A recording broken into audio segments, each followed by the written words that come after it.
You know that feeling when you wake up on January 1st, or on your birthday, or just some random Monday morning, and you think, this is it, today everything changes. You're going to start waking up at 5 a.m., drinking green smoothies, meditating for an hour, journaling, hitting the gym, reading a book a week, and somehow becoming an entirely different person by next month. And then by day 3, you're back to hitting snooze, scrolling through your phone in bed, and ordering takeout at midnight. Sound familiar? Here's the thing about changing your life. We've been thinking about it all wrong. Real change doesn't happen in those big explosive moments. It happens in the tiny, almost invisible shifts you make every single day. It's not about the dramatic gestures. It's about the quiet, consistent habits that compound over time until one day you look up and realize you're not the same person you were 6 months ago. The first habit sounds almost too simple: making your bed every morning. When you make your bed first thing in the morning, you're completing a task. You're creating a small win before your day has even really started. And your brain loves wins. Every completed task, no matter how small, gives you a little hit of dopamine. That chemical reward starts a momentum that carries into the rest of your day. It's not about the bed. It's about the identity shift from someone who lets things slide to someone who finishes what they start. The second habit is asking yourself one specific question every single day. What's one thing I can do today that my future self will thank me for? Not 10 things. Not a complete life transformation. One thing. Maybe it's drinking an extra glass of water. Maybe it's sending the email you've been avoiding. Maybe it's just going to bed 30 minutes earlier. This works because it bypasses the part of your brain that gets overwhelmed by big changes. You're not doing it for some vague idea of success.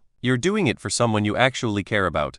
You. Just a little bit further down the timeline. Here's the third one, and this might sting. Stop consuming content the second you wake up. I'm talking about reaching for your phone before your feet even hit the floor. When you do this, you're letting the entire world dump its agenda, its anxieties, its highlight reels right into your brain before you've even had a chance to check in with yourself. Instead, give yourself at least the first 30 minutes of your morning. Sit with your coffee. Look out the window. Let your thoughts wander. The world will still be there in half an hour, I promise. But those first moments of the day, those belong to you. The fourth habit is practicing what I call deliberate discomfort. Once a day, do something that makes you slightly uncomfortable. Take a cold shower for 30 seconds. Start a conversation with a stranger. Eat lunch without your phone. Say no to something you'd normally say yes to out of obligation. Here's why this matters. Your comfort zone isn't actually protecting you. It's just the boundary of what you're used to. And every time you step just outside it, even in tiny ways, you teach your brain that discomfort isn't dangerous. The life you want is probably living just outside the edges of what feels comfortable right now. Fifth habit.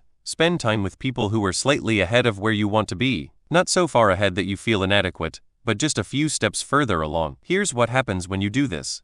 You start to absorb their habits, their mindset, their way of approaching problems, often without even realizing it. There's research on this called social contagion, and it shows that behaviors, attitudes, and even emotions spread through social networks. You literally become more like the people you spend the most time with. So choose carefully. Surround yourself with people whose growth pulls you forward rather than people whose stagnation keeps you comfortable. The sixth habit. Regularly audit your inputs. The podcasts you listen to, the shows you binge, the people you follow online, the conversations you engage in, the music that's always playing in the background. All of this is programming. All of this is shaping your thoughts, your mood, your worldview. And most of us never stop to ask, is this actually serving me, or is it just familiar? Once a month, just pause and notice. Unfollow the accounts that make you feel worse about yourself. Stop watching news that spikes your anxiety without offering solutions. Add one thing that genuinely nourishes you. Seventh, learn to sit with boredom. We live in a world designed to eliminate every single second of empty space. Waiting in line, scroll, sitting in traffic, podcast, lying in bed, Netflix. But here's what neuroscience tells us.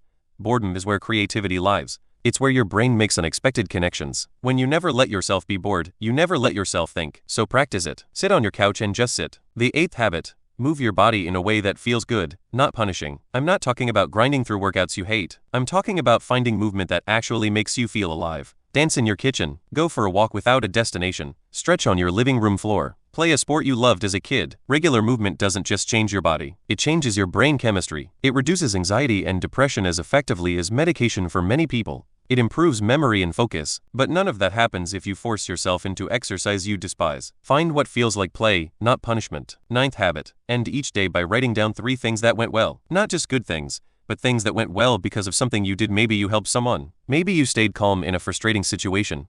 Maybe you chose the healthy option when you didn't have to. This habit works because of something psychologists call the negativity bias. Our brains are wired to focus on threats, on problems, on what went wrong. By deliberately directing your attention to what went right, you're retraining your brain's default setting. Over time, you start to notice the good more automatically. And the 10th habit, the one that ties all of this together. Give yourself permission to start small and stay small for as long as you need to. We live in a culture obsessed with rapid transformation, with before and after photos, with overnight success stories. But real sustainable change? It's slow, it's boring, it's so gradual you barely notice it day to day. And that's exactly why it works. When you try to change everything at once, your brain perceives it as a threat and fights back. But when you make changes, so small they feel almost trivial, you slip past your brain's resistance. And then those tiny changes start stacking, start compounding, start becoming something much bigger than you initially imagined. Here's the truth nobody tells you about life-changing habits. They're not supposed to feel life-changing when you're doing them. They're supposed to feel mundane, simple, almost disappointingly small. But 6 months from now, a year from now, you'll look back and realize that these small, consistent actions built an entirely different life. So which of these habits are you going to try first? Drop it in the comments. And if you want more deep dives into how small changes create big shifts, hit subscribe. Your future self is watching. Make them proud.